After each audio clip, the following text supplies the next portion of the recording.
Amém, irmãos? Queria compartilhar uma palavra com os irmãos que está no Evangelho de Mateus, capítulo 12.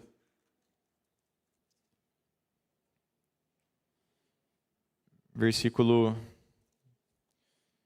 38.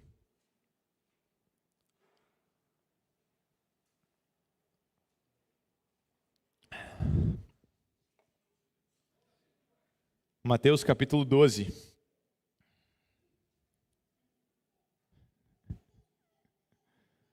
A partir do versículo 38. Diz assim: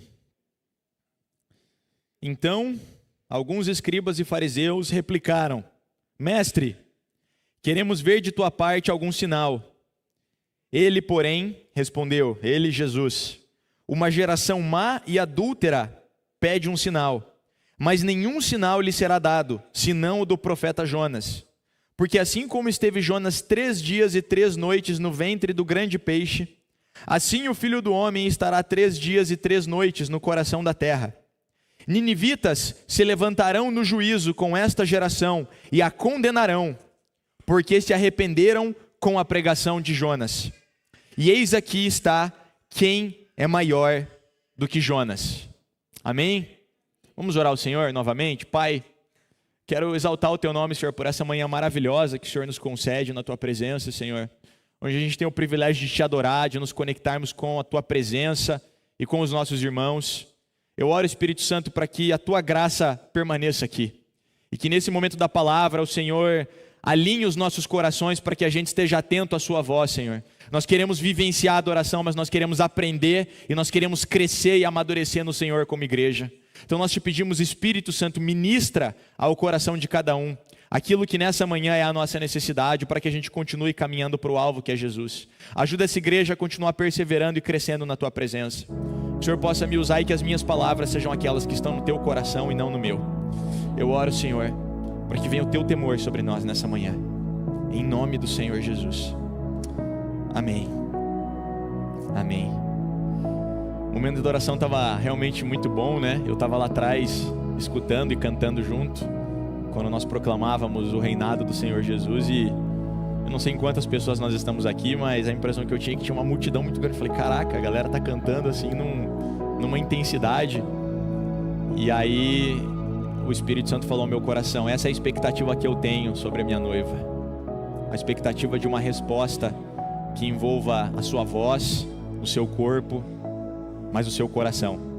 E o Senhor me mostrou claramente que não era uma atitude na carne de pessoas cantando uma canção porque satisfazia as nossas próprias emoções, mas ao contrário, a canção estava sendo proferida por cada um aqui porque era verdade para vocês e para mim. E glória a Deus por isso. Glória a Deus porque a gente entende quem é Jesus e que a gente possa crescer nesse entendimento, amém?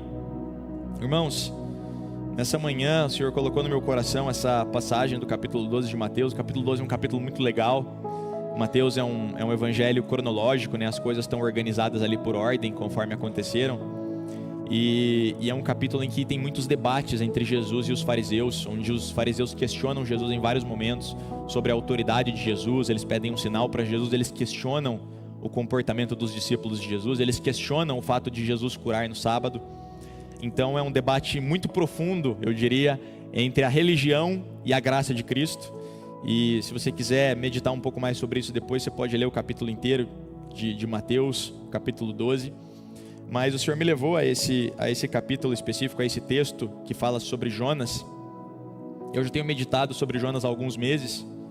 E aí eu falei para o Senhor nessa semana, no início dela, eu falei, pô, Senhor, o que o Senhor quer que eu pregue? Eu já tinha algumas anotações sobre Jonas, né? E enquanto eu orava, o Senhor falou para mim assim, Mateus capítulo 12. Tá bom. Estava fazendo alguma coisa com as crianças, né? Eu falei, depois eu vejo então. E quando eu abri e li o texto de Jonas, falei, amém, Senhor. Então creio que o Senhor está confirmando aquilo que o Senhor deseja falar à tua igreja. E a gente vai conversar um pouquinho sobre o profeta Jonas, para a gente poder entender por que Jesus falou isso. E tem algumas coisinhas que eu quero compartilhar com vocês, amém? Irmãos, o profeta Jonas, ele foi um profeta do Antigo Testamento, considerado como um dos profetas menores, né? Por que profetas menores? Porque foram livros proféticos mais curtos, né? Quando você compara lá com Isaías, Ezequiel, Jeremias, são livros assim, alguns dos maiores livros da Bíblia, inclusive. Jonas é um livro pequeno, né? Tem 4 capítulos e é um único livro profético que conta a trajetória de um profeta. A maioria dos livros proféticos do Antigo Testamento, eles vão apenas focar naquilo que o profeta recebeu de Deus e aquilo que ele precisa comunicar à nação, enfim, o destinatário daquelas profecias. E Jonas, o livro dele, ele se difere dos outros porque é um livro que conta uma aventura que ele teve, né? Uma história pessoal que ele teve com o Senhor, quando ele recebeu uma palavra que precisava ser entregue. E uma coisa interessante sobre Jonas, até o pastor Guilherme que leu uma passagem sobre Eliseu, vocês, talvez a gente está num grupo misto aqui, tem pessoas, tem novos convertidos para a glória de Deus, tem pessoas aqui que estão há 30 anos na igreja, mas para que todos nós possamos estar, né, no mesmo entendimento, quero explicar alguns detalhes, e um dos detalhes importantes a gente entender é o seguinte: o profeta Elias e o profeta Eliseu foram 2 profetas muito importantes do Antigo Testamento, muito importantes. Elias foi tão importante que ele aparece no Novo Testamento na transfiguração com Jesus no alto daquele monte. E depois de Elias e Eliseu, o único profeta que teve pelo período de 40 anos na nação de Israel foi o profeta Jonas. Depois de Jonas surgiu o profeta Oséias, e aí já é uma outra história. Mas durante um período inteiro de 40 anos, o único profeta, pelo menos que a gente tem registrado na Bíblia, foi o profeta Jonas. E aí a gente tem essa história no qual Jonas é chamado para pregar uma palavra de arrependimento para um povo que não era o povo de Deus. Então, aqui quando Jesus fala, no dia do juízo os ninivitas se levantarão com essa geração e a condenarão, porque se converteram com a pregação do profeta Jonas. E aqui está quem é maior do que Jonas: Jesus Cristo. E é muito interessante a gente refletir sobre esse assunto, porque Jonas, ele recebe uma única palavra, né? Jonas capítulo 1 vai dizer assim: veio a palavra do Senhor a Jonas, filho de Amitai, dizendo: dispõe-te e vai à grande cidade de Nínive e clama contra ela, porque a sua malícia subiu até mim. Aqui eu quero dar um pause, eu queria retornar com vocês um pouquinho no livro de 2 Reis, o segundo livro de Reis, capítulo 14, versículo 25. A gente vai entender muito bem algumas coisas antes da gente falar mais especificamente do Jonas. 2 Reis, capítulo 14, versículo 25.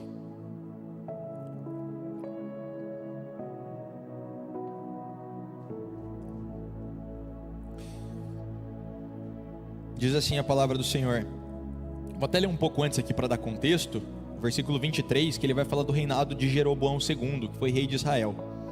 Aqui eu quero dar mais um panorama para vocês. Nesse período aqui da história de Israel, o reino ele havia se dividido. Houve lá uma divisão quando Salomão morreu, e Israel se dividiu em 2 reinos, o reino do norte e o reino do sul. No reino do norte ficava a cidade de Samaria, e no reino do sul ficava a cidade de Jerusalém, que era o reino de Judá. Então sempre tinham 2 reis, um rei em Israel e um rei em Judá. Por isso que a gente vai ter tantos registros, né, para poder falar sobre esses 2 reinados que aconteciam ao mesmo tempo. E aqui era o reinado de Jeroboão II sobre Israel, que era o reinado do norte. E ali, o versículo 23 vai dizer assim: no 15º ano de Amazias, filho de Joás, rei de Judá, começou a reinar em Samaria Jeroboão, filho de Jeoás, rei de Israel, e reinou 41 anos. Fez o que era mal perante o Senhor, jamais se apartou de nenhum dos pecados de Jeroboão, filho de Nebate, que fez pecar a Israel. Restabeleceu ele os limites de Israel, desde a entrada de Amate até o mar da planície, segundo a palavra do Senhor, Deus de Israel, a qual falara por intermédio de seu servo Jonas, filho de Amitai, o profeta, o qual era de Gat-Hefer. Porque viu o Senhor que a aflição de Israel era muito amarga, porque não havia nem escravo nem livre, nem quem socorresse a Israel. Ainda não falara o Senhor em apagar o nome de Israel de debaixo do céu, porém os livrou por intermédio de Jeroboão, filho de Jeoás. Então aqui eu quero destacar alguns pontos sobre o reinado de Jeroboão. Primeiro ponto: Jeroboão era um bom rei ou era um mau rei? Mal. A palavra do Senhor vai dizer que ele foi um mau rei, que ele não se afastou dos maus caminhos dos seus pais e continuou fazendo coisas que desagradavam a Deus. Mas a palavra do Senhor diz que Deus deu para Jeroboão uma vitória.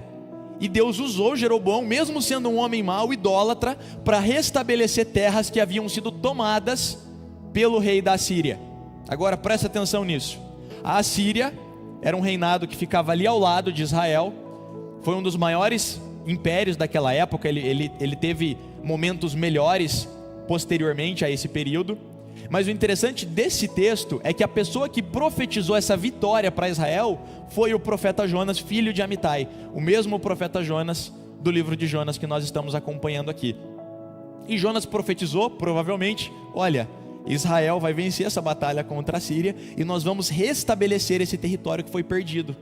Então Deus liberou uma palavra sobre Jonas, uma palavra profética de vitória para uma nação infiel. Essa palavra foi liberada e essa palavra foi cumprida, porque Deus é fiel, mesmo que nós sejamos infiéis, amém? E por que eu estou exaltando essa palavra antes da gente entrar com mais profundidade sobre a segunda palavra profética que Jonas recebe? Porque quando Jonas recebe a palavra para ir até Nínive, Nínive é a capital do reino da Síria. Então primeiro Jonas recebe uma palavra, e essa palavra é de que Israel será abençoado em uma batalha contra a Síria. E depois ele recebe uma palavra para ir até a Síria e pregar contra eles, dizendo que eles precisavam se arrepender. Nínive, ali no livro de Jonas vai dizer, vá até a grande cidade. Esse destaque é dado por Deus porque Nínive era a maior cidade daquela época. O final do livro de Jonas vai dizer que Nínive tinha mais de 120 mil habitantes. E por mais que hoje para nós 120 mil habitantes seja uma cidade pequena, naquele tempo não era. A gente está falando de uma era um tempo de agricultura. Os territórios eram muito maiores, tanto é que a palavra vai dizer que Jonas levou 3 dias para percorrer a cidade e pregar a sua palavra de arrependimento por Nínive. Então existe um contraste. Nós temos aqui 2 informações sobre um profeta: uma palavra de bênção sobre a nação que ele pertencia e que naquele momento era uma nação infiel, e uma palavra pesada de arrependimento sobre uma nação inimiga e que ele precisava se deslocar até lá para pregar essa palavra. Irmãos, nós precisamos temer a Deus. A gente teve aqui um momento de renovo e de alegria. O Senhor é bom, Ele é maravilhoso, mas Ele é um Deus temível, Ele é um Deus soberano. E a gente precisa aprender ou reaprender a respeitar a autoridade do nosso Deus. Talvez você não seja um profeta com um encargo profético, mas todos nós somos chamados a profetizar. Como a Marta bem disse uma vez, a oração é uma profecia, porque quando eu oro aquilo que está alinhado com o coração de Deus, eu estou predizendo aquilo que vai acontecer na vida de alguém em alguma situação. Então a minha oração é uma palavra profética sendo liberada enquanto eu converso com Deus. E nós todos somos chamados a profetizar, sejam palavras de bênção ou sejam palavras mais duras. E aqui eu quero até, com muito carinho, com muito respeito aos profetas da casa, dizer para vocês: cuidado para não menosprezar uma palavra em detrimento de outra. Cuidado para não profetizar aquilo que é mais fácil dizer e se ausentar daquilo que é difícil.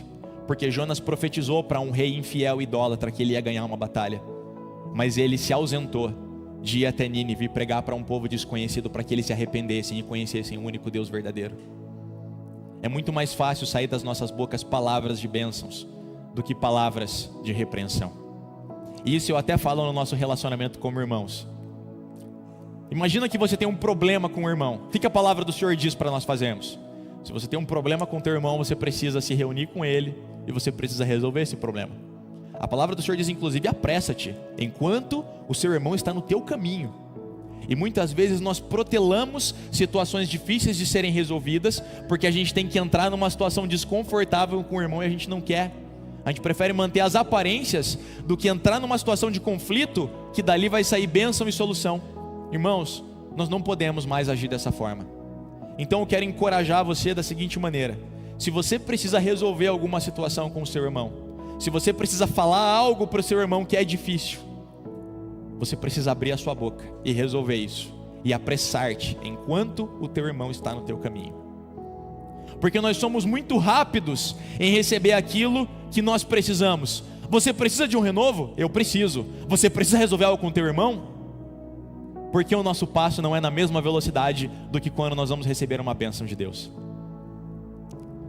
A gente precisa alinhar a nossa obediência para boas palavras e para palavras difíceis, para boas conversas e para duras conversas.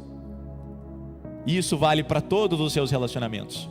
Para você confessar pecados para a liderança dessa igreja, para você pedir perdão para quem você precisa pedir perdão, mesmo que já tenha passado anos. Irmãos, já teve situações de eu estar aqui no culto, adorando, e o Senhor falar assim para mim: liga para essa pessoa. Mas por quê? E aí o Senhor me traz à memória um dia, uma situação específica, e o Senhor fala assim para mim: essa pessoa ficou magoada com você. E aí eu falei assim para Deus, dei uma de Jonas, falei: mas essa pessoa nem está mais na igreja, né? E Deus falou: e daí? Ela está no meu corpo, recolha a sua insignificância e obedeça. Saí no meio da adoração, peguei o telefone e liguei para a pessoa. Já tinha passado mais de 2 anos, e a pessoa no telefone quebrantada me agradeceu pelo pedido de perdão, porque aquele pedido de perdão era devido e precisava ser dito. Às vezes vai ser pessoalmente, às vezes vai ser por telefone, só não faça por e-mail, tá? Vamos ser um pouco mais corajosos, mandar uma mensagem de WhatsApp, irmãos, por favor. Especialmente aos adolescentes, aos mais jovens, que têm cada dia mais dificuldade de falar com alguém de verdade, as coisas são mais no chat. Eu preciso encorajar você a conversar com as pessoas de verdade, a sentar na mesa onde os nossos ombros e olhos têm a mesma altura e resolver as coisas que nós precisamos resolver, sejam elas fáceis ou difíceis. Então nós vemos aqui o profeta Jonas, que teve coragem de liberar uma palavra de bênção sobre um rei infiel, mas não teve coragem de liberar uma palavra de arrependimento sobre um povo infiel. E agora nós voltamos para o livro de Jonas, capítulo 1.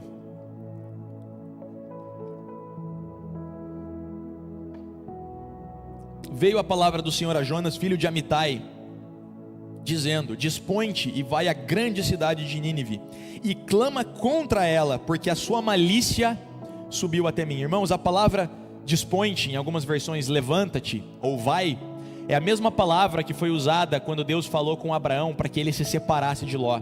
Você sabe que Deus disse para Abraão: Abraão, sai da tua terra e da tua parentela e vai para a terra que eu te mostrarei. E Abraão, ele cumpre em parte essa palavra, ele sai da terra dele, mas ele não sai completamente da sua parentela, porque ele convida o seu sobrinho para ir junto com ele.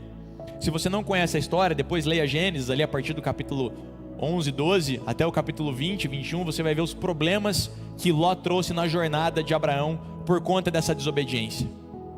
E há um momento em que Deus fala: chega, agora você vai se separar de Ló. Há um basta. E aí eles têm uma conversa, provavelmente muito difícil, onde Abraão resolve com seu sobrinho que eles vão se separar. E Abraão vai para um lado e Ló vai para o outro. E infelizmente Ló vai morar nas regiões de Sodoma e Gomorra, que eram cidades extremamente pecaminosas daquela época, e que, como você bem sabe, foram consumidas por fogo que desceu do céu. Mas a mesma palavra usada aqui foi a palavra quando Deus deu um basta no relacionamento entre Abraão e Ló, e eles precisavam afastar-se um do outro definitivamente. Então, irmãos, tem palavras que Deus libera sobre nós, que são palavras de amadurecimento e de processo. Filho, começa a fazer isso. Filho, começa a fazer aquilo. Mas tem outras palavras que elas são imperativas. Filho, obedeça. E às vezes tem coisas que nós vamos protelando. E sabe por que a gente protela? Porque a gente não foi engolido por um peixe como Jonas, e aí a gente pensa que está tudo bem. Por que a gente protela até que as desgraças comecem a acontecer, ao invés da gente obedecer de imediato aquilo que o Senhor liberou sobre as nossas vidas? Eu sei porque é difícil obedecer, mas não obedecer é muito pior. Imagine você recebendo uma palavra de direção do Criador do universo, e nós, na nossa insignificância, nos negamos a agir de acordo com o Criador de todas as coisas. Uma das coisas interessantes sobre a obediência é que quando nós olhamos para a criação, tudo aquilo que Deus decretava acontecia. Haja luz e houve luz. Tudo aquilo que Deus proferia e saía da sua boca acontecia. Mas quando Deus profere uma palavra de obediência para o nosso coração, existe uma dependência do nosso livre-arbítrio.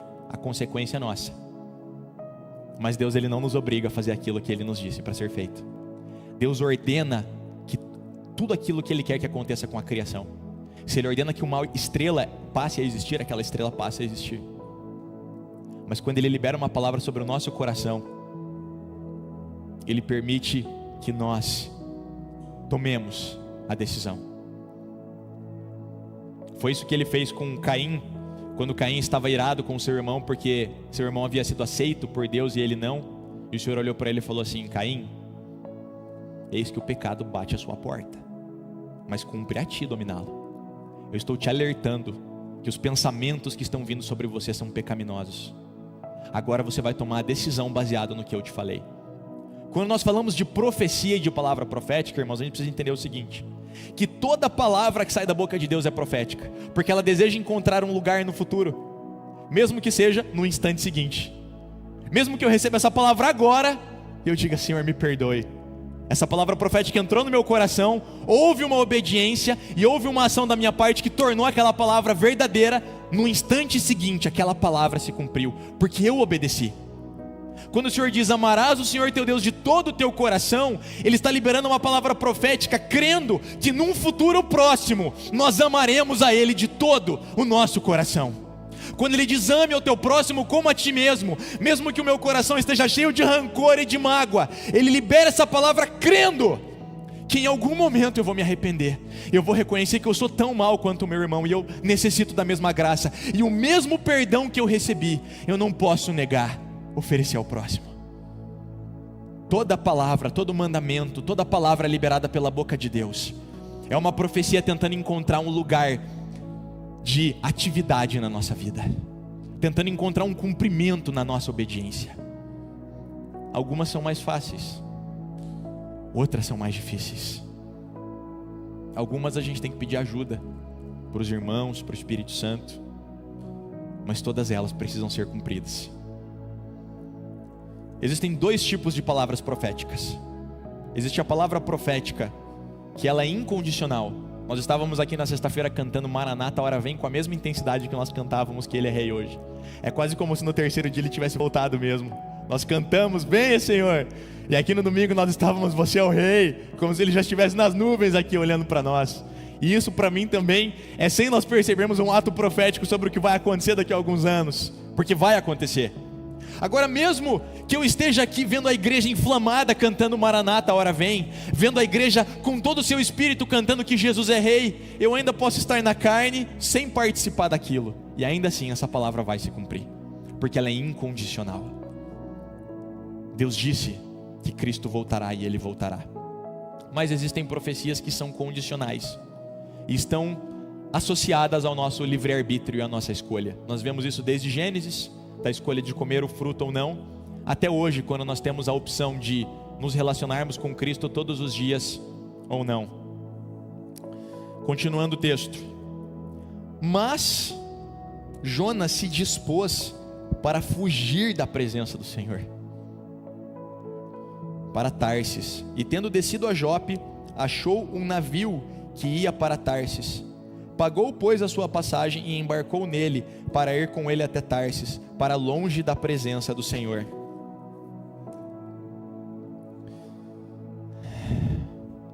Aqui até diz no versículo seguinte, vamos ler só mais um pouquinho: mas o Senhor lançou sobre o mar um forte vento, e fez-se no mar uma grande tempestade, e o navio estava a ponto de se despedaçar. Então os marinheiros, cheios de medo, clamavam cada um ao seu Deus, e lançavam ao mar a carga que estava no navio, para o aliviarem do peso dela. Jonas, porém, havia descido ao porão e se deitado, e dormia profundamente. Jonas, ele tentou fugir de todos os estados possíveis. Ele falou: bom, para eu escapar de Deus completamente, eu vou dormir, né? Porque daí ele não pode nem falar comigo, se ele vier em sonho e tal. Então, estava tentando escapar de Deus. A Bíblia vai dizer que ele desce até o porão do navio. Cara, então ele foi se escondendo. Ele falou: cara, como é que eu posso escapar do Senhor? Presta atenção, ele morava numa cidade chamada, se eu não me engano, é Gat-Hefer, ou Efer-Gat, algo assim. E nessa cidade que ele morava, era um vilarejo muito pequeno, que tinha de 1.000 a 3.000 habitantes. E ele morava no meio de algumas montanhas muito importantes, que tinham acontecido coisas muito legais para a história de Israel. Ele morava perto do monte de Gilgal, que, se eu não me engano, foi o monte onde Saul foi morto. Saul foi o primeiro rei de Israel. Ele morava próximo do monte Hermon. Ele morava perto de uma região onde tinham acontecido várias guerras e conflitos em que Israel tinha saído vitorioso. Então era como se ele morasse num lugar histórico de Israel, mas era um vilarejo pequeno onde ele tinha acesso visual a todos aqueles montes. Quando ele libera a palavra sobre o rei Jeroboão, ele está morando naquela cidade. A palavra diz então que ele sai da sua cidade, aqui em Jonas, e ele vai até Jope. E Jope era uma cidade que ficava a cerca de 90 quilômetros de onde ele morava. Então era mais ou menos 3 dias de caminhada, 3 dias de desobediência,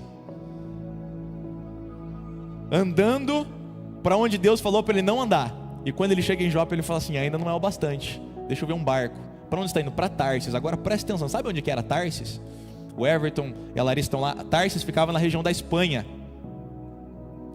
E naquele tempo, a Espanha, ou o que hoje nós conhecemos como Espanha, era o extremo do mundo para o judeu. Para o judeu aquilo era como se fossem os confins da terra, porque eles cruzavam todo o mar Mediterrâneo, que passa no norte da Europa, e no norte da África e no sul da Europa, e chega até a Espanha, que é quase na ponta da Europa, do que hoje nós conhecemos como Europa. Então, ele sai de Israel e ele pensa: cara, eu preciso fugir para os confins. Vai para Tarsis, cara, é para lá mesmo. E eu já vou entrar no porão, vou dormir para garantir que Deus não fale mais nada, e não escapei do Senhor. Eu estava olhando essa passagem e o Senhor me trouxe à memória, claro, é um salmo que eu adoro, vocês também conhecem, o Salmo 139.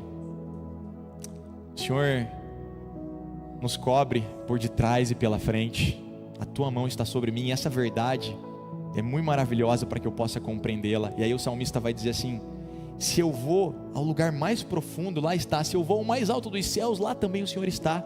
Se eu tomo as asas da alvorada e vou até o confim dos mares, como Jonas fez,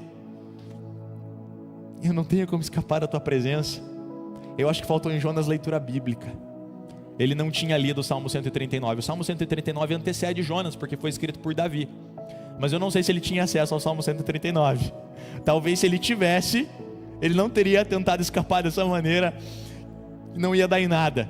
Mas qual que é o ponto? Nós temos acesso ao Salmo 139. Nós temos acesso à história de Jonas. Nós temos acesso à escritura completa, e não mais a uma tradição oral que passava de pessoa para pessoa por conta da perseguição da igreja do primeiro século. Muitos homens e mulheres morreram para que você tivesse acesso livre ao Salmo 139 hoje. E o que é que nós estamos fazendo com a liberdade que nos foi dada? Talvez nós não estamos correndo para os confins dos mares, mas nós estamos buscando distrações para nos afastar daquilo que Deus já falou para a gente que precisa ser feito. Deus está falando: deixa eu escutar uma música aqui, deixa eu ler um livro, deixa eu dar uma caminhada. Sabe, irmãos, tem coisas que às vezes a gente fica na dúvida quando Deus fala, e a gente precisa buscar conselho. Mas tem coisas que a gente sabe quando Deus está falando, que aquilo começa a te consumir por dentro, aquilo começa a puxar tuas entranhas. Eu estou falando da minha experiência. E você vai andando para um lado e parece assim que você está andando contra o vento, assim, sabe? Aquela ventania está te empurrando para trás. A gente tem muita responsabilidade na nossa mão e muita informação para muitas vezes poucas decisões. A gente falou aqui sobre renovo nessa manhã. Nós temos aqui um homem que caminhou 3 dias para desobedecer a Deus, e depois tomou um barco para o extremo dos confins da terra, para o mundo que era conhecido para o judeu daquela época. Eu quero fazer uma pergunta muito sutil para o seu coração. Será que o nosso cansaço não está relacionado a más decisões que nós tomamos no nosso dia a dia? Porque sabe, irmãos, tem cansaços que são normais, todos nós cansamos. A gente cansa do dia a dia, a gente cansa das nossas responsabilidades, do nosso trabalho, até do ministério às vezes. A gente cansa. Nós somos homens e às vezes desgasta a nossa carne. Mas tem vezes que o nosso cansaço está relacionado à forma como a gente está vivendo o nosso dia a dia, porque a gente não está vivendo em conformidade com o Senhor. É muito bom a gente estar aqui como igreja e podermos orar uns pelos outros para que venha o renovo de Deus. Isso é uma bênção. É para isso que o corpo de Cristo serve, uma das coisas. Mas esse mesmo renovo que você recebeu aqui, você pode receber na tua casa, com a porta do quarto fechada, na intimidade com o Espírito Santo de Deus. O mesmo texto de Isaías 40 está disponível para você meditar quantas vezes você quiser, ouvir em inglês, português, italiano, pesquisar o que as pessoas falam sobre isso. Você pode fazer o que você quiser para entender o que significa ter paz e descanso em Deus. Mas o que exige é simplesmente fechar a porta e falar com o seu Senhor. Muitas vezes a igreja canaliza e tenta nos treinar para coisas que nós podemos receber aqui, mas que nós podemos ter acesso no nosso cotidiano. E a gente não recebe, e às vezes a igreja, ela acaba se tornando realmente, veja, tem uma discussão muito grande sobre a questão do consolo do Espírito Santo, porque tem algumas variantes na tradução, e muita gente vai falar sobre o consolo do Espírito Santo, no sentido de que ele nos consola quando nós estamos passando por dificuldade. mas tem outras versões que vão falar sobre o conforto. E o conforto, ele significa dar força. E o dar força, ele não é só para você suportar o que você está passando, mas é para te capacitar para fazer algo além. Nesse sentido, a igreja pode se tornar muito mais um quartel-general para preparação para quando você sai, do que somente um hospital para quando você chega cabisbaixo. Ele tem que ser as duas coisas. Se eu chego aqui acabado, os irmãos vão estar aqui para te receber, para orar por você e para te levantar. Mas se você chegou aqui bem, você precisa sair daqui mais forte, para que a nossa presença, além das portas da igreja, seja mais evidente e mais impactante do que foi na semana anterior.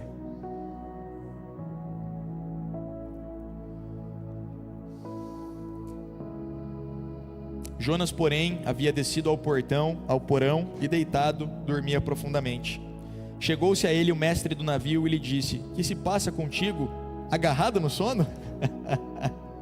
Levanta-te, invoca o teu Deus, talvez assim esse Deus se lembre de nós, para que não pereçamos. E diziam uns aos outros: vinde e lancemos sortes, para que saibamos por causa de quem nos sobreveio este mal. E lançaram sortes, e a sorte caiu sobre Jonas. Então lhe disseram: declara-nos agora, por causa de quem nos sobreveio este mal. Que ocupação é a tua? De onde vens? Qual é a tua terra? E de que povo és tu? Ele lhes respondeu: sou hebreu e temo ao Senhor, o Deus do céu, que fez o mar e a terra. Então os homens ficaram possuídos de grande temor e lhe disseram: que é isto que fizeste? Pois sabiam os homens que ele fugia da presença do Senhor, porque ele o havia declarado. Disseram-lhe: que faremos para que o mar se nos acalme? Porque o mar se ia tornando cada vez mais tempestuoso. Respondeu-lhes: tomai-me e lançai-me ao mar, e o mar se aquietará, porque eu sei que por minha causa vos sobreveio esta grande tempestade. Entretanto os homens remavam, esforçando-se para alcançar a terra, mas não podiam, porquanto o mar se ia tornando cada vez mais tempestuoso contra eles. Então clamaram ao Senhor e disseram: ah, Senhor, rogamos-te que não pereçamos por causa da vida deste homem, e não faças cair sobre nós este sangue. Quanto a nós, inocente, porque tu, Senhor, fizeste como te aprouve. E levantaram Jonas e o jogaram no mar, e cessou o mar de sua fúria. Temeram, pois, estes homens em extremo ao Senhor, e ofereceram sacrifícios ao Senhor, e fizeram votos. Irmãos, Jonas, ele é o perfil perfeito para ser mencionado por Jesus no capítulo 12, no debate contra os fariseus, porque Jonas é a personificação perfeita do religioso, o religioso que sabe quem é o Deus dele, o religioso que profere palavras de bênção, mesmo sendo uma igreja infiel, mesmo sabendo que tem coisa errada ali, mas o religioso que não tem coragem de assumir a sua responsabilidade quando a coisa aperta. A religião, ela tem essa capacidade de nos trazer conforto, de nos trazer a sensação de que as coisas estão bem, quando elas não estão. Lá em Mateus capítulo 12, tem um texto muito famoso, que fala sobre quando nós expulsamos um demônio da vida de alguém. E a palavra vai dizer o seguinte, que quando um demônio é expulso, ele passa a vagar por zonas áridas. Isso está lá em Mateus 12, no final do capítulo, você pode ler em casa depois. Ele passa aquele demônio a vagar por zonas áridas. Mas então, não encontrando outro lugar para repousar, ele diz: voltarei para a casa de onde saí. E voltando, e aí isso destacou nos meus olhos esses dias, diz assim a palavra: encontra a casa vazia, varrida e ornamentada. Então entra e traz com ele outros 7 demônios. Eu falei: Deus, mas essa pessoa teve um encontro com o Senhor, o demônio foi expulso. Se o demônio volta para casa, a casa não devia estar bagunçada, porque ela está varrida e ornamentada? E o Jesus falou: essa é a religião do sepulcro caiado, que parece, mas não é. A casa está varrida e ornamentada, mas continua vazia. Esse é o preço da religião. Ela me traz conforto e sensação de que as coisas estão bem, porque eu cumpro os dogmas religiosos, mas eu continuo vazio. A minha vida não tem transformação. Quando eu vejo pessoas com problemas, eu não tenho uma palavra, porque não tem nada dentro de mim, embora eu tenha a aparência de ser uma pessoa religiosa, varrido e ornamentado, mas sem Deus, a casa continua vazia. E Jonas, ele traz para nós essa reflexão sobre a religiosidade. Para você que é um novo convertido, que está nessa casa há pouco tempo, eu quero te alertar: de que a religiosidade ela não é apenas uma maneira de pensar, ela também se manifesta como um espírito maligno que nos engana e que nos faz pensar que está tudo bem quando não está. E sabe por que isso acontece? Porque não tem nada acontecendo de ruim. A gente, aqui no Brasil especialmente, por conta da teologia da prosperidade, teologia triunfalista e outras teologias, a gente aprendeu a associar bons momentos de vida com estou sendo abençoado e Deus está comigo, e maus momentos de vida com estou sendo desobediente e Deus não está comigo. E aí como é que fica Paulo falando assim? Eu estou abatido, mas não destruído. Tem um espinho na minha carne, eu orei 3 vezes e o Senhor falou, a minha graça te basta. Recebi não sei quantas ordens de chibatadas, 40 menos uma, para que eles pudessem continuar batendo nas minhas costas. Se nós tivéssemos Paulo hoje no meio da igreja, a gente ia falar assim, cara, é um coitado. Na perspectiva da igreja brasileira, a gente ia achar que Paulo era um cara amaldiçoado. E o final da vida dele, preso em uma casa, morando em Roma, mas numa prisão domiciliar, numa casa, fabricando tendas, pregando para as pessoas. Poxa, coitado desse cara, será que esse cara realmente foi um homem de Deus? Olha o fim da vida dele. E assim como as pessoas pensaram no naufrágio quando ele estava indo para Roma, esse cara vai morrer, se afastar desse cara. Acabou de naufragar o navio, a cobra morde ele. Esse cara está amaldiçoado. Essa nossa perspectiva sobre coisas boas estão acontecendo comigo, eu estou em Deus, e coisas más estão acontecendo, eu não estou em Deus, ela não se aplica sempre. Às vezes pode ser, porque Deus nos abençoa, e às vezes eu posso passar por provações. Então eu posso sim estar passando por momentos difíceis. Eu posso pensar em Jesus no deserto, 40 dias sem comer, sendo tentado por Satanás, magro, passando dificuldade, e ainda assim Ele é Jesus. Mas eu não posso criar uma lei em cima disso, porque aí eu começo a mentalizar que, poxa, se as coisas estão dando certo para mim, é porque está tudo bem entre eu e Deus. A medida para saber se está tudo bem entre você e Deus é se você se relaciona com Ele e se você está obedecendo o que Ele fala para você fazer. Por que vocês me chamam Senhor, Senhor e não fazem o que eu vos digo?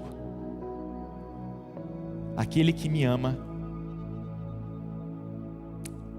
guarda os meus mandamentos. Então existe uma expectativa de Jesus sobre a nossa resposta. Por isso que toda ceia a gente fala, examine-se pois o homem a si mesmo, porque é difícil fazer esse autoexame, e às vezes a gente não sabe. Então a gente vai de novo para o Salmo 139, onde diz que o Senhor nos esquadrinha e fala assim, Senhor, vê se há em mim algum caminho mau, que às vezes nem eu estou percebendo, e que às vezes a religião me cegou para fazer eu pensar que as coisas estão bem, quando elas não estão. E sabe uma das coisas que nos cansa muito, irmãos, é a religião, porque a religião é estática. Ela quebra em nós aquilo que Paulo escreveu em Romanos, da transformação de glória em glória. Ela quebra a expectativa de que Jesus tem uma novidade.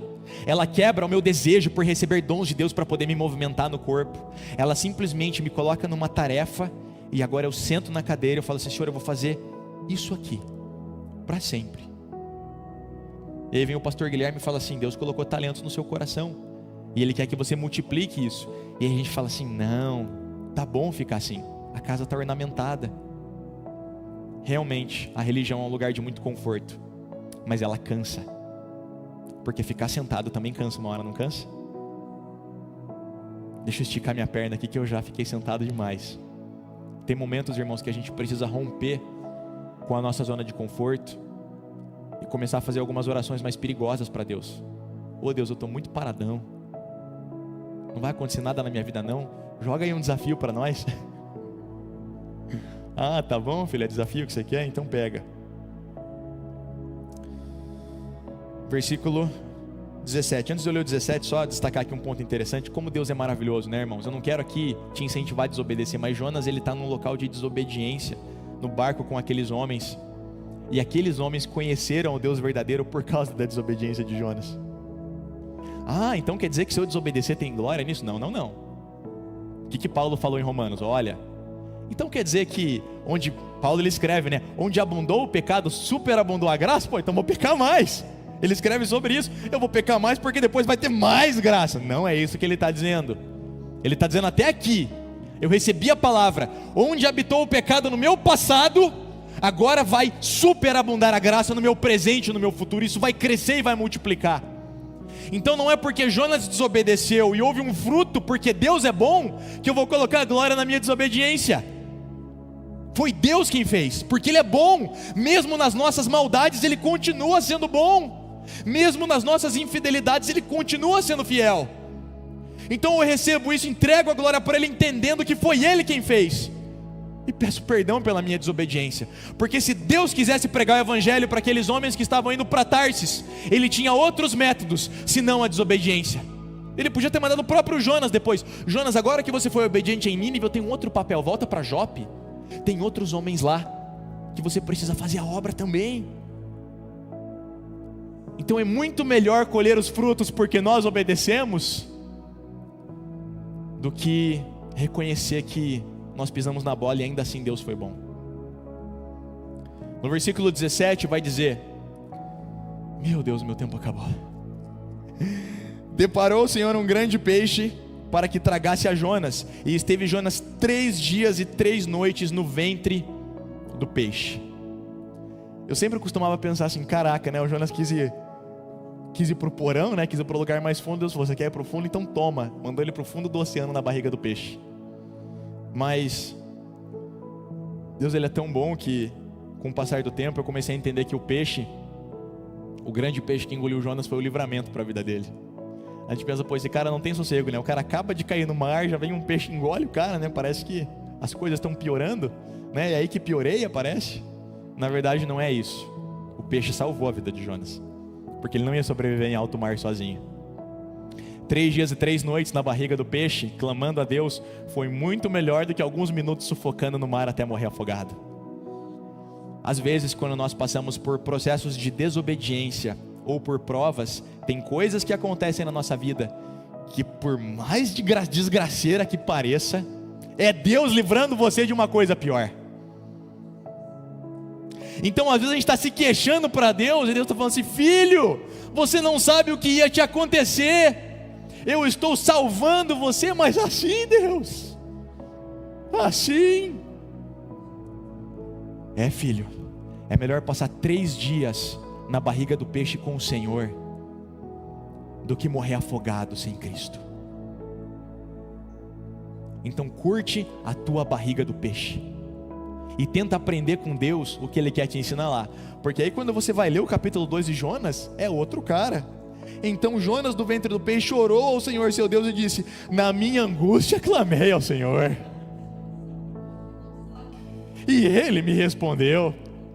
Do ventre do abismo gritei, e tu me ouviste a voz.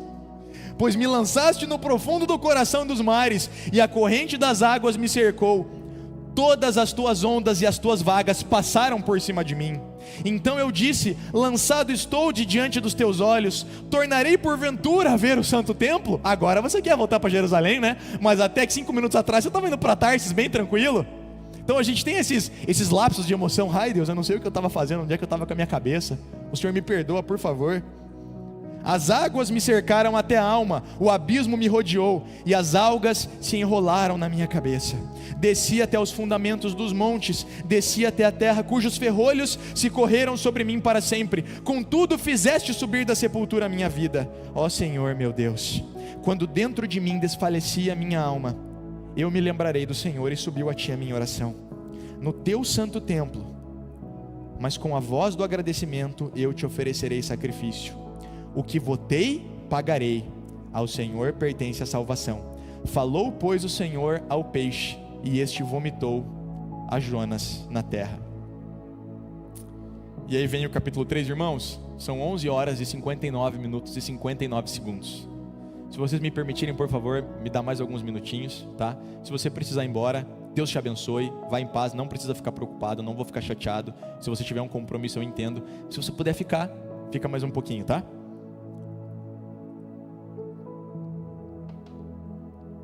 Foi culpa de vocês que ficaram adorando muito agora, então vamos tentar compensar esse negócio, tá?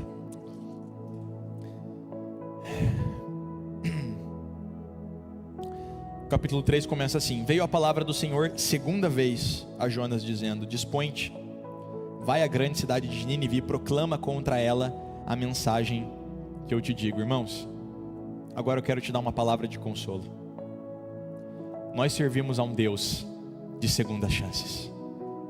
Às vezes de terceiras, quartas, quintas. Segundo as misericórdias que se renovam a cada manhã, no último ano, Ele já me deu mais 365 novas oportunidades. Eu quero dizer para você que se você está lutando em um lugar onde você está com dificuldade de sair desse lugar, o Senhor proclama sobre a tua vida e chama o teu nome uma segunda vez. Filho, filha, escuta a minha voz. Eu ainda estou contigo. E enquanto você respirar, eu estarei com você. Enquanto houver um suspiro na sua garganta para clamar pelo meu nome, eu estarei contigo. E o Senhor quer dizer para você nessa manhã: filho, filha, renove as tuas esperanças de dias melhores. Eu sei que tem coisas que você está colhendo que não foi você que plantou. Eu sei que teve coisas que as pessoas fizeram para nós. Tem coisas que foram nossa culpa e tem coisas que não foram. Mas para todas elas o mesmo Cristo é a solução. Para todas elas o mesmo Jesus abre um novo caminho no deserto. Então o Senhor quer dizer para você: filho, filha, eu te dou uma segunda chance. Escuta a minha voz e fala comigo. Não fala comigo semana que vem, fala comigo hoje. E fala comigo quando a segunda-feira chegar, e quando a terça-feira chegar, e quando na quarta-feira a situação que você se encontra ainda continuar a mesma. Chama o meu nome de novo, porque eu quero te ensinar a ter um coração perseverante nos momentos de dificuldade.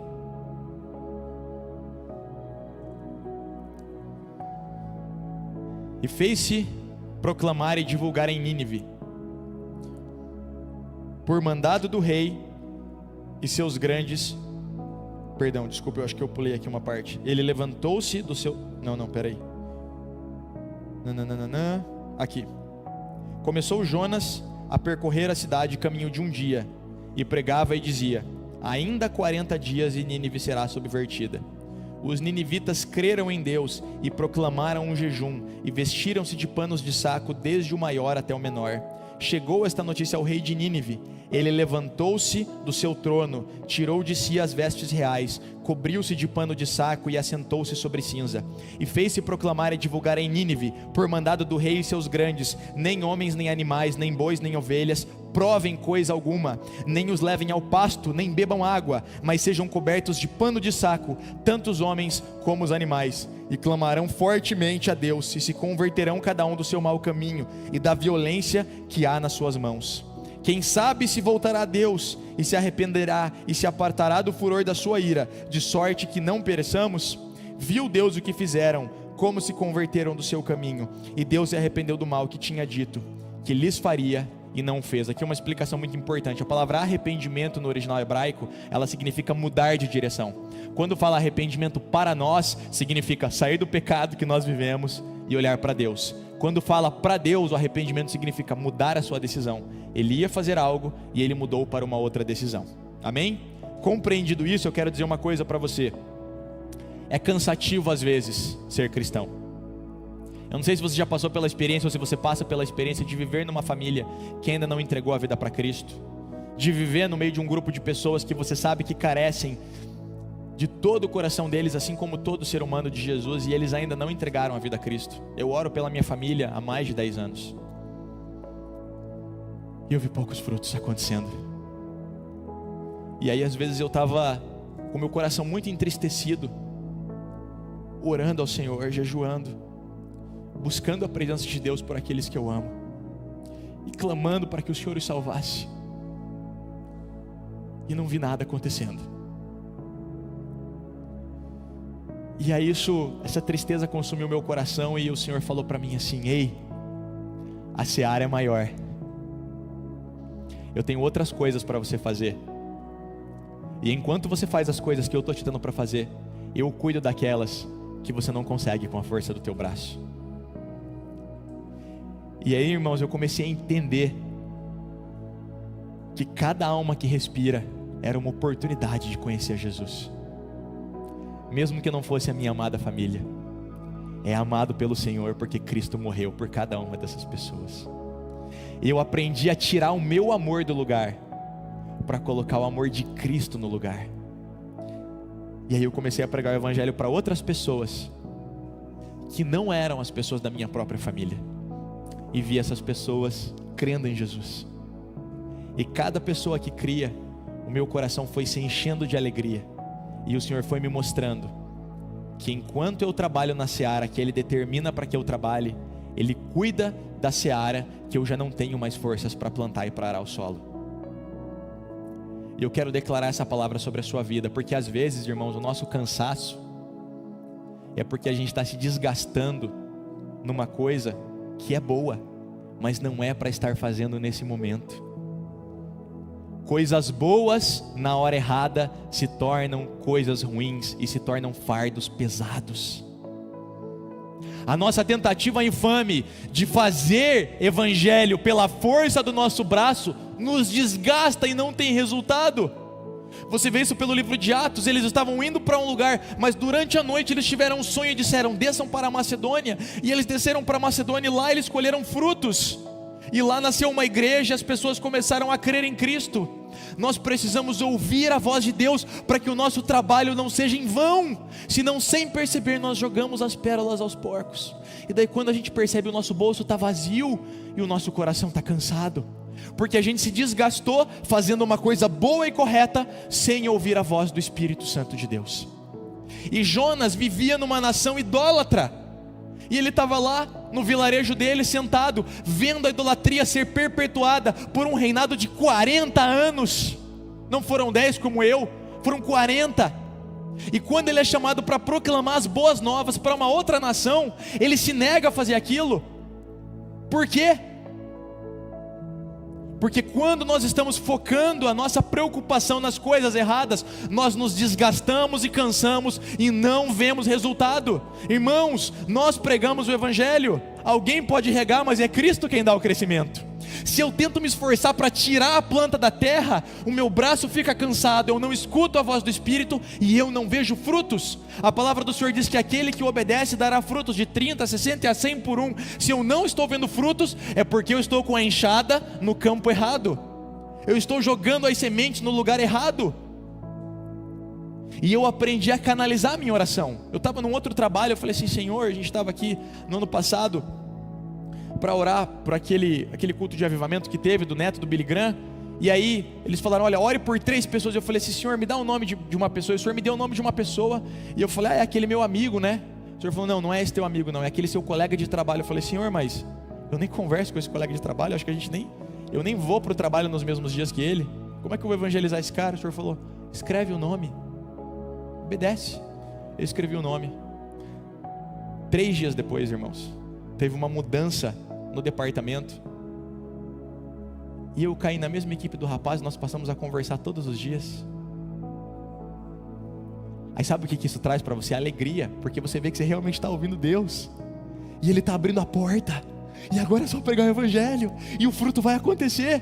Percebe? As coisas começam a se tornar mais leves quando nós somos cheios da alegria do Senhor. Presta atenção nisso. O que a palavra do Senhor diz? A alegria do Senhor é a nossa. Se nós não estamos nos alegrando, nós enfraquecemos. Mas quando eu começo a ouvir a voz de Deus, eu falo: caraca, Deus falou mesmo, eu estou ouvindo, é real, não é brincadeira, esse Deus fala comigo. E depois no outro dia você vê o cumprimento daquilo que você escutou, e você fala: meu Deus, como é que um verme como eu está ouvindo a voz do Espírito Santo? Isso é bom. Não tem alegria maior do que ouvir a voz de Deus e saber que você está cumprindo uma coisa que Ele te falou para fazer. Às vezes eu vejo meu filho voltando para mim e dizendo assim: papai, eu coloquei o copo dentro da pia, e ele está vindo buscar de mim a alegria, porque ele cumpriu uma coisa que eu falei para ele dizer. É esse o coração de criança que Deus espera de nós. Senhor, eu falei o que você me falou para fazer, eu preguei, e às vezes não vem o resultado, mas espera no Senhor. Espera no Senhor, porque a palavra dele não volta vazia, e aquilo que Ele te pediu para fazer em obediência, você vai ver os frutos. Eu quero te pedir hoje para você levantar as suas mãos, e você fechar os teus olhos e falar assim: Senhor, eu não quero colocar as minhas mãos sem ouvir a tua voz. O Senhor deseja, meus amados irmãos e irmãs, que a gente seja eficiente com Ele. Para concluir a nossa palavra, eu não vou ler o capítulo 4, depois você pode ler em casa. Ele vai dizer que os ninivitas se arrependeram e que Deus poupou os ninivitas. E a palavra do Senhor vai dizer que Jonas ficou extremamente irado com Deus e chateado, e saiu da cidade e foi dormir embaixo de uma sombra. Esse cara não, né? Um brincalhão mesmo, né? Fica brabo com Deus e vai dormir de novo. Fica bravo, quer fugir de Deus, vai dormir no porão. Fica bravo com Deus, vai dormir. Mas para desobedecer anda 3 dias sem parar, uma coisa impressionante, né? Então, vai vendo os paralelos aí, porque o Jonas está morando dentro de nós. E o que eu quero dizer para vocês aqui é algo muito importante. Os ninivitas, eles eram de uma capital, como eu falei, de um império muito cruel, que era o império da Síria. Eles não conheciam a Deus, eles eram idólatras e adoravam outros deuses. Mas entrou um homem na cidade deles, que percorreu a cidade por 3 dias. Um homem até de caráter duvidoso, meio desobediente, meio obediente, mas pregou a palavra. E disse para eles que a cidade seria destruída em 40 dias. E do menor ao maior da cidade, todos eles se arrependeram e se converteram ao Senhor.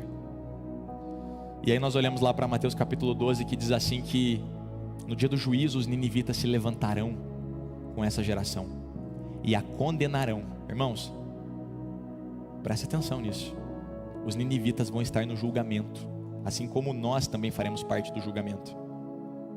E eles se levantarão contra aqueles que tiveram a oportunidade de ouvir sobre Cristo e não obedeceram. Porque eis que está aqui aquele que é maior do que Jonas. O grande desafio do capítulo 4 e do coração de Jonas e nós é que Jonas ele tinha uma limitação do conhecimento de Deus que nós não temos. O conhecimento que nós temos de Deus é muito maior do que o conhecimento que Jonas tinha de Deus. Nós temos o Filho que revela o coração do Pai. Ele nunca teve isso. Então é muito fácil eu julgar o Jonas pelas suas desobediências, em detrimento das minhas próprias escolhas do dia a dia, mediante aquilo que eu sei e aquilo que eu tenho. O problema de Jonas era com o infiel, era com o inimigo. E eu quero encerrar a mensagem falando sobre isso de forma muito breve. Irmão, sempre tem alguém que nos chateia. E normalmente essa pessoa que nos chateia é uma pessoa próxima, porque para nos chatear tem que estar perto, né? Por isso que Jesus fala para a gente amar o próximo, porque tem que estar perto.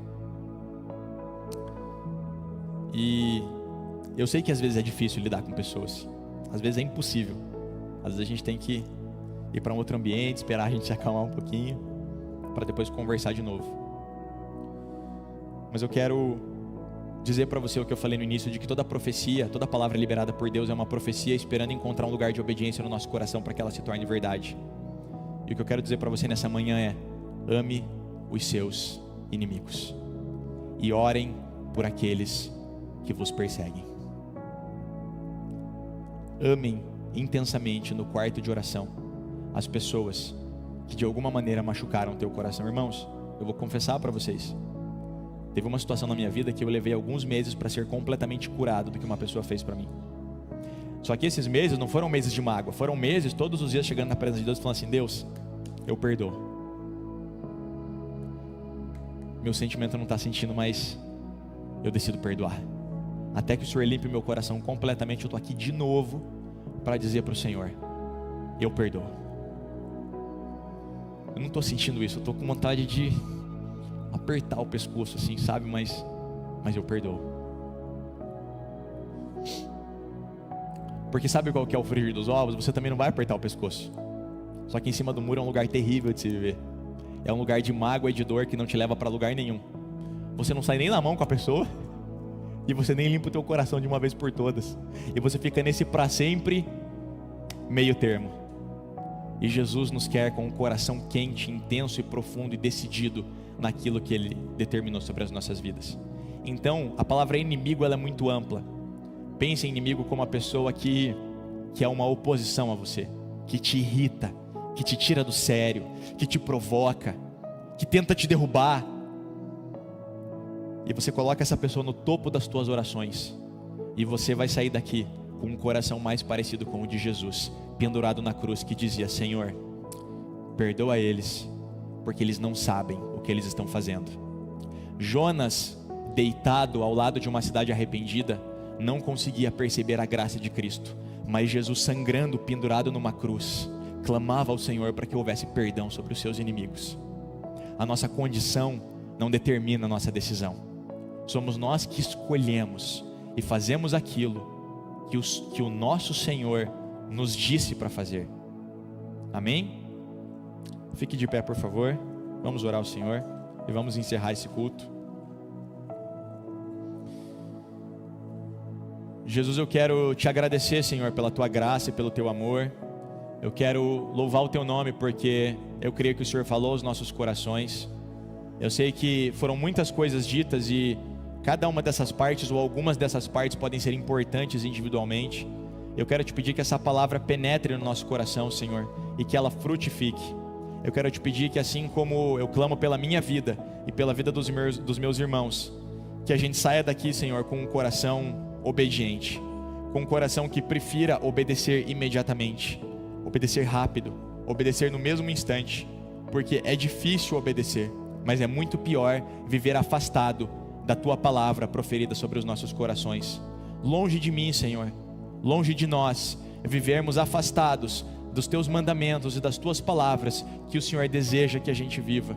Senhor, se é o teu desejo, tem que se tornar o nosso desejo. Se é a tua vontade, nós queremos que se torne a nossa vontade. Se é o teu querer, nós queremos que seja o nosso querer. Mesmo que as nossas emoções contrariem e os nossos pensamentos vão em outra direção, nós decidimos nessa manhã que nós queremos servir a Jesus, e nós queremos obedecer a sua palavra, e nós queremos seguir e tomar a nossa cruz e ir até o Calvário com o Senhor quantas vezes forem necessárias, para que a nossa carne seja mortificada, para que a gente pare de desgastar a nossa vida com aquilo que não traz vida, para que a gente pare de desgastar as nossas palavras com aquilo que não dá fruto, mas para que a gente canalize os nossos ouvidos à tua voz e comecemos a trabalhar de acordo com a tua santa vontade. Nós queremos viver uma vida de relacionamento diário, onde a sua voz seja o nosso pão do café da manhã, onde a sua vontade seja o nosso alimento no almoço, e onde agradar o teu coração seja a nossa vida cotidiana, quando ninguém mais está olhando a não ser o Senhor dos senhores. Nós queremos declarar para a nossa carne e para o nosso coração: alma, coração, pensamentos, temam a Deus. Porque se tem uma voz que vale a pena obedecer, é a voz do Senhor. E se tem um lugar de descanso, é caminhando ao lado dele. Vinde a mim aqueles que estão cansados e sobrecarregados, e eu vos aliviarei. Mas aprendam de mim, porque eu sou manso e humilde de coração. E nós hoje pedimos: coração, senta aí e aprende com Jesus. E isso vai trazer descanso para a tua alma. E você vai trabalhar, e você vai percorrer 90 quilômetros, 100 quilômetros, 800 quilômetros, como Jonas teve que percorrer para ir até Nínive, 800 quilômetros, para falar do amor de Cristo. E as minhas pernas ainda terão força para mais. Fortalece a tua igreja,